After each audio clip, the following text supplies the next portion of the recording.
लोग जानते हैं वेद को किसने लिखा है? बहुत लोगों से पूछिए तो कहते हैं व्यासदेव जी महाराज लिखे।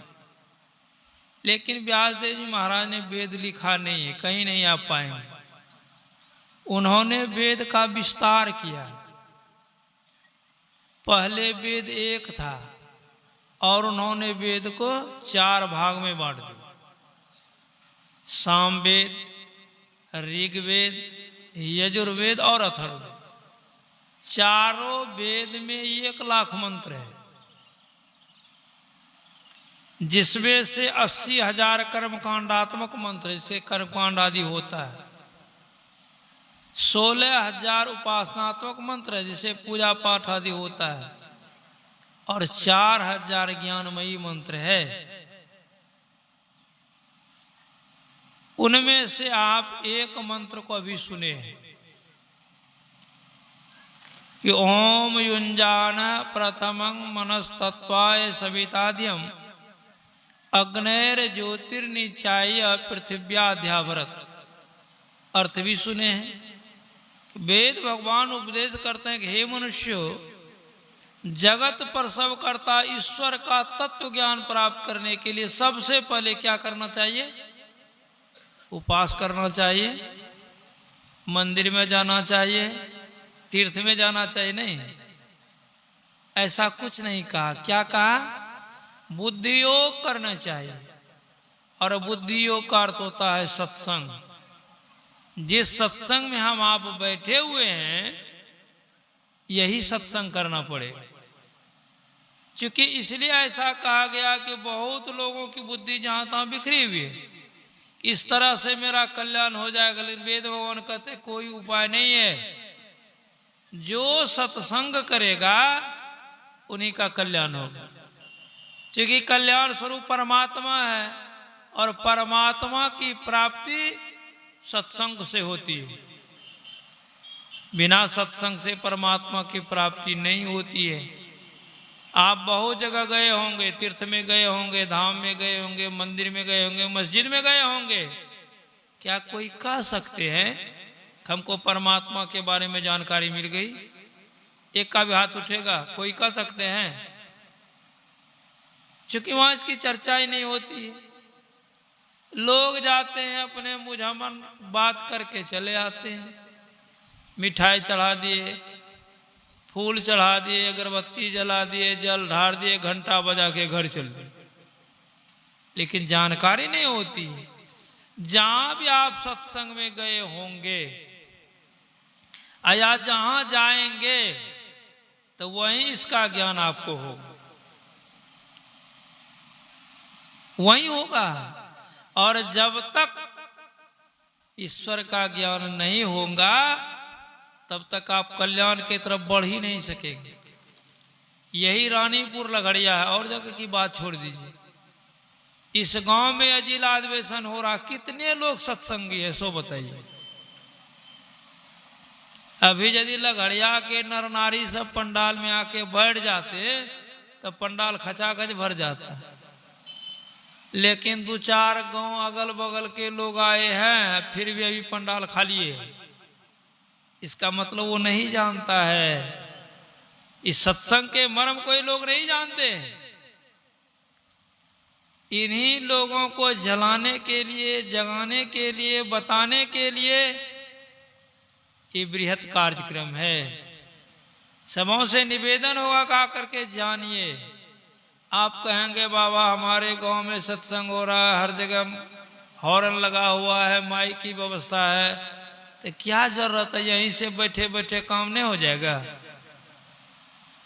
भोजनों बनेगा, सत्संगों सुनेंगे, मायदे कामों करेंगे, गाय भैंस को कुट्टी सानी, खेत अटवन पटवन, सत्संग सुन लेंगे। अरे नहीं होगा, नहीं होगा। हो सकता किन्हीं किन्हीं को हो जाए, फिर भी आप वहां से सारी बात को नहीं समझ पाएंगे। आपको लगेगा लेकिन समझ नहीं पाएंगे।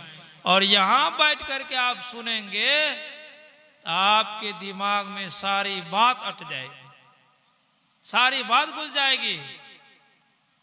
इसलिए बैठ करके सत्संग सुनना चाहिए। आज तक बहुत कुछ सुनते आ रहे हैं, क्या परमात्मा ज्ञान हुआ? नहीं हुआ।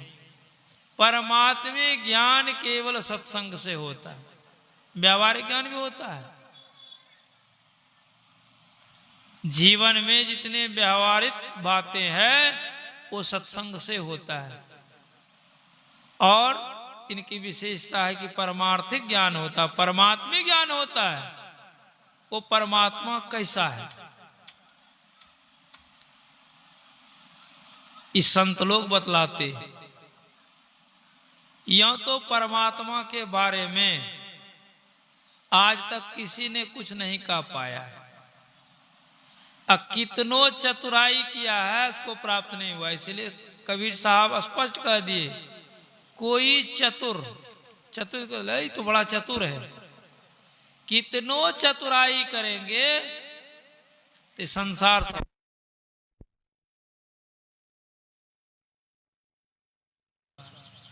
सब इंटरवल होता है। तो मैं कह रहा था कि संत कबीर साहब स्पष्ट कर दिए कि कोई कितनों चतुर क्यों नहीं हो, लेकिन संसार सागर से पार नहीं जा सकता। कोई चतुर न पावे पार, नगरिया बाबरी। इस नगर को बारी मतलब पगला कहा गया, पागल है लोग। चतुराई करता है, इसलिए यदि अपना कल्याण चाहते हैं तो सत्संग में आ जाइए, और सत्संग में बैठ करके सुनिए, तब ज्ञान हो। कबीर साहब लिखते हैं कि वह परमात्मा अगम है, अगोचर है। किसी ने पूछा होगा, स्वाभाविक है कि बाबा अगम अगोचर कैसा है? जिस परमात्मा को अगम कहते हैं, अगोचर कहते हैं, वो कैसा है? कबीर साहब क्या कहते हैं? ताते मैं कहीं समझाऊं ऐसा, मैं किस तरह से समझाऊं कि परमात्मा ऐसा है? जो दिशे सो तो है नहीं, है सो कहा न जाए। मतलब जिनको हम आप देखते हो परमात्मा नहीं है, जो है उसका वर्णन नहीं किया जा सकता, है सो कहा न जाए। किसी ने आज तक परमात्मा का वर्णन नहीं कर सका। कबीर साहब एक जगह और लिखते हैं, जस कथे तस होत नहीं, जस है जैसा सो, कहत सुनत सुख उपजे अरु परमारथ हो। वैसा नहीं कहा जा सकता। और गुरु महाराज भी लिखे हैं, प्रभु वर्णन में आवे नहीं। प्रभु वर्णन का चीज नहीं है, वर्णन नहीं किया जा सकता, वो वर्णनातीत है, बैखरी वाणी का चीज ही नहीं। यदि वो बताते हैं तो बताना कैसा होगा? कबीर साहब क्या लिखते हैं एक जगह, गुंगे का गुर भाई। मतलब इसका क्या हुआ? कोई बोंगा व्यक्ति है, इसके मुंह में बोली नहीं है, उसको आप गुड़ खिला दीजिए, मिठाई खिला दीजिए, और स्वाद पूछिए, वो बता सकेगा? कितनों प्रयास करेंगे तो नहीं बता सकते। चलिए उसके मुंह में बोली नहीं, हम लोगों को तो मुंह में बोली है कि नहीं है? हम ही लोगों को 2-4 प्रकार की मिठाई खिला दी जाए और स्वाद पूछे तो क्या बताइए? अभी लोग बोले क्या बताइए? ऐसा वैसा कह करके टाइम पास कर लीजिएगा। हु बहु तो स्वाद का वर्ण क्या नहीं जा सकता। 4 में कह जाएगा ओ सबसे मीठा लगा, दूसरा कहे ओ कम में मीठा लगा, अब किसी को बीचे में छोड़ दीजिए। जब इस मिठाई के आप वर्णन नहीं कर सकते हैं इस बैखरी वाणी के द्वारा, तो वो परमात्मा जो परम स्वाद सब जो ही निरंतर अमित तो उपजावे, उस स्वाद का वर्णन कैसे किया जाएगा? इसलिए वो स्वाद अनुभव करने का चीज है। जिसने उस स्वाद को अनुभव किया है वही तो कह रहे हैं, वही कह रहे हैं, जस कथे तस होत नहीं। स्वाद वर्णन नहीं किया जा सकता है, वो चखा जाता है। क्योंकि जो मिठाई खाने वाले हैं वो चखते हैं, वर्णन नहीं कर सकते हैं। लेकिन उस आनंद को, मिठाई के स्वाद को मन ही मन पा करके आनंद होती। ठीक उसी तरह से परमात्मा है। इसको इस तरह से भी समझ सकते हैं, सबके पास है गमछा चादर, वो गमछा चादर है, कहिएगा बाबा है तो, अब मैं कहूंगा कि नहीं है, तब आप कहिएगा बाबा तब क्या है। उस गमछा से चादर से एक एक धागा निकाल दीजिए, सब धागा को निकाल दीजिए, गमछा रहेगा नहीं रहेगा, वो क्या हो गया, धागा हो गया। तो धागा का सम्मिश्रण न गमछा हुआ। देख रहे हैं गमछा, लेकिन गमछा नहीं है। और जो है कोई कहता है कि धागा इसमें, गमछा है तो चद्दर है, तो कुर्ता है, तो गंजी है। ठीक उसी तरह से जिसको हम आप देखते हैं वो परमात्मा नहीं है, और जो परमात्मा है उसको देखते ही नहीं, देखते नहीं। वो देखने का चीज नहीं है, बाहर में नहीं दिखेगा, वो है सब जगह, लेकिन दिखेगा नहीं, दिखता नहीं।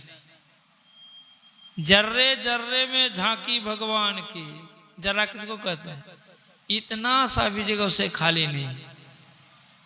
लेकिन किसी सूझ वाली आंखों ने पहचान की, पहचान किसने किया, जिसके आंख में सूझ है। हम लोगों का आंख में सूझ है नहीं, कहेंगे बाबा सूझ नहीं है, तो देखते हैं कैसे, आप देखते हैं, अरे आप देखते हैं सूर्य के प्रकाश में, मोमबत्ती में, टॉर्च के प्रकाश में देखते हैं, अंधरिया में देखते हैं, कुछ सुखता यदि सूझ रहती तो देखते हैं ना, नहीं देखते हैं। अभी सूर्य ढक जाए, अंधेरा हो जाए, यही 3 घंटा पहले देखते थे, क्या करते थे, टॉर्च, बल्ब, वेपर आदि का सारा, आंख में रोशनी है कहां। इसलिए किसी ने बड़ा अच्छा लिखा, इस आंख से हवा भी दिखाई नहीं देती। हवा चल रही है, देख रहे हैं, हवा लंबा है कि चौड़ा है कि गोड़ा है कि मोटा है, केवल अनुभव कर रहे हैं। परमात्मा दिखे, हंसी की बात होगी, परमात्मा को देखेंगे हंसी की बात होगी। इस आंख से नहीं देख सकता, प्रश्न होगा बाबा कौन आंख से देखेंगे तब, वो आंख कहां है, सबके पास है। संत लोग बतलाते हैं, एक जागृत की दृष्टि होती जो अभी हम आप देख रहे हैं, एक स्वप्न की दृष्टि होती है। हम लोग आंख बंद करके सोते हैं, अंदर ही अंदर सपना आते हैं। यह जीव जब इससे थोड़ा नीचे उतरता है, कंठ में आता है, तो उसको स्वप्नावस्था कहते हैं। जो भी जाएगा उसमें वो सपना आएगा। और एक मानस दृष्टि होती है। अभी हम लोग यहाँ बैठे, आंख बंद करके, मन हम लोगों का भाग गया कहाँ, खेत में हो, उधर रहते गेहूं काटते, पछिया चल रहा है, अब बैठे हैं यहाँ, मन चला गया हो, दिल्ली पंजाब घूम रहा है, या मानस दृष्टि काम करती है। एक है दिव्य दृष्टि। दिव्य दृष्टि के बारे में आप लोग सब लोग जानते होंगे। अर्जुन को भी भगवान श्री कृष्ण ने दिव्य दृष्टि दिया था, उनके विकराल रूप को देखा, और पुनः भगवान ने कहा कि अर्जुन मेरा ये असली रूप नहीं है। अब देख लीजिए, पता नहीं क्या से क्या देखा, कहते हैं कि असली रूप नहीं है। इसीलिए गुरु महाराज ने भी लिखने की कृपा की है, दिव्य दृष्टि से जो हो दर्शन, दिव्य अंग का जो हो परसन, सब मायामय दर्शन परसन। वो परमात्मा का दर्शन नहीं, माइक दर्शन है। तब परमात्मा का दर्शन के लिए उस दृष्टि से आपको ऊपर जाना पड़ेगा, वो है आत्म दृष्टि। खोजो रूह के नैना, आत्मा की आंख से परमात्मा को खोजिए, वो मिल जाएगा, साक्षात्कार हो जाएगा। लेकिन हम लोग सोचते हैं इसी दृष्टि से, इस दृष्टि से नहीं होगा। वो दृष्टि कहाँ मिलेगी? सब दृष्टि के पार जाएंगे तब वो दृष्टि मिलेगी। चौथी दृष्टि है दिव्य दृष्टि, इससे भी परे है आत्मदृष्टि। आत्मदृष्टि जिनको हो जाएगी वो तो यहीं से कहीं देख लेंगे। वो देख लेंगे कि परमात्मा सब जगह है, परमात्मा का ये रूप है। जिनको आत्मदृष्टि नहीं है, सूरदास बने हुए हैं। सूरदास को दिखता है? नहीं दिखता। उस आंख के अभाव में, आत्मदृष्टि का अभाव में हम लोग सब के सब सूरदास हैं, सब के सब। इसलिए उस दृष्टि को प्राप्त कीजिए। कैसे वो दृष्टि प्राप्त होगी? इसी के लिए संतों ने कहा एकाएक नहीं होगा। वेद भगवान ने कहा इसके लिए आपको मानस जप करना पड़ेगा। मनस तत्व है, इसमें दो बातें आती है, मानस जप और मानस ध्यान। पढ़े तो होंगे किताब में, कहीं सुने भी होंगे, लेकिन जो भजन भेद नहीं लेता है वो जान नहीं सकता है, वो जान नहीं सकेगा। इसीलिए इसको जानने के लिए संत लोग कहते हैं, सत्शास्त्र कहता है आप दीक्षा लीजिए। गुरु महाराज के श्री शब्दों में सुन रहे थे, गुरुगम से सुषमन में पैठ के अंतर पदधारी। गुरु युक्ति के मुताबिक जो सुषमना में प्रवेश करता है, सुषमना कहाँ है? अपने पास में है। आंख से नीचे पिंड है, इसको समझिए। आंख से ऊपर ब्रह्मांड है, और दोनों का जो मिलन स्थान है उसी को सुखमना कहा गया। जैसे मन वहां जाएगा उनको इतना सुख मिलता है कि संसारे को भूल जाता है। और हम लोग भूलते हैं। संसार को भूलने के लिए देखिए कितना बढ़िया वेश बनाए हैं, लंबा दाढ़ी, बाल, चकती, चंदन, तिलक, कमंडल, ललका उजरका सब पहने। किस लिए? संसार को भूलने के लिए। लेकिन और संसार याद होता है। भूलेंगे क्या? और संसार याद होता है। और जो सुखमना में चले जाएंगे उनके बगल में भी संसार रहेगा तो एक बार भी ख्याल नहीं आएगा उसे। वहां मन को सुख लगता है, आनंद मिलता है, परमानंद सुख की उपलब्धि होती है। वो संसार के सुख को भूल सकता है। जिसको वो सुख नहीं मिलेगा, कितनों भुलाने का प्रयास करेगा, नहीं बुलाएगा, नहीं बुलाएगा। जिनको वो सुख मिलता है देख लीजिए, एकदम आंख बंद करके बैठे हुए। संत वाणी बतलाती, भैयाजी हरि रस पी मतवारा। हरि का रस अंदर में पान करते मतवाला हो जाते, पागल हो जाते, मस्त हो जाते हैं। 8 पहर झूमत ही बीते, डार दियो सब भारा। भैयाजी हरि रस पी मतवारा। हम लोग आंख बैठ करके ध्यान करने के लिए बैठते हैं, 5 मिनट में छटपटी लगता है। ओह बहुत काम है, ओह बहुत धंधा है, ले दे के बस उठकर पार गई। ध्यान है, इसमें मतवारा होइएगा, इसमें आनंद का आनंद मिलेगा? नहीं मिलेगा। हाँ, लेकिन कभी न कभी मिलेगा। यदि इसमें भी आपकी संलग्नता बनी रही 5 मिनट में भी, तो यही मिनट को बढ़ाएगा और अंदर के विभूति का पान कराएगा, बढ़ाएगा।